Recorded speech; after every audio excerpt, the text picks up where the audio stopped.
Go back to the secretary, the HUD secretary, Ben Carson.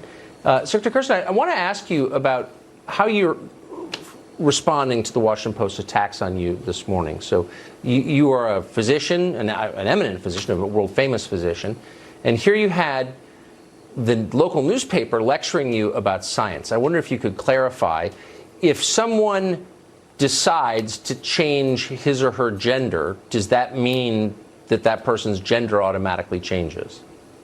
In other words, if I say I'm a woman, am I?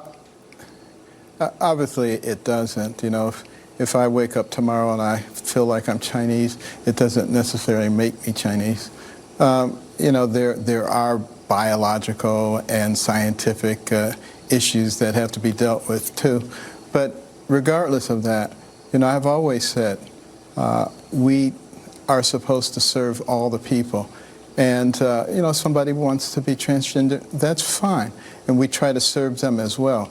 But my point is, we also have to take into consideration the other people. And I've offered transgender groups the opportunity to let me know what their solution would be so that everybody's rights are observed. I haven't heard one peep.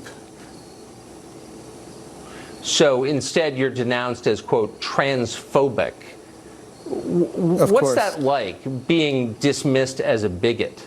How would you respond to that? Well, you know, it's the same as, you know, the president is called a racist for virtually anything he does or doesn't do.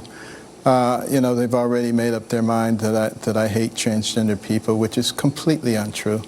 You know, the Bible tells us that we have to love everybody, and that Jesus died for everybody, and I truly believe that.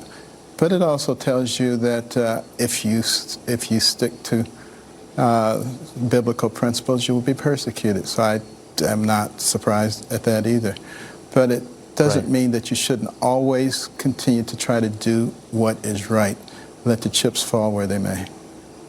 Yeah, I mean, it's hard to believe that anyone watching this right now, regardless of how they feel about your political views or the president you serve, could take exception to what you're saying. I mean, you're clearly not animated by hatred of anyone, and you're trying to, I'm not sucking up when I say the obvious, you're trying to do the equitable thing, and to dismiss you as a bigot is really one of the lowest things I've seen in a long time. So we're grateful that you came on to clear that up.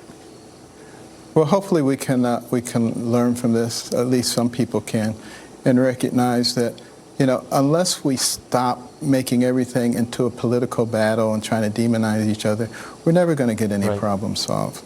We have to be more mature than that, and not let the purveyors of division and hatred prevail. Mr. Secretary, thank you very much. Good to see you tonight.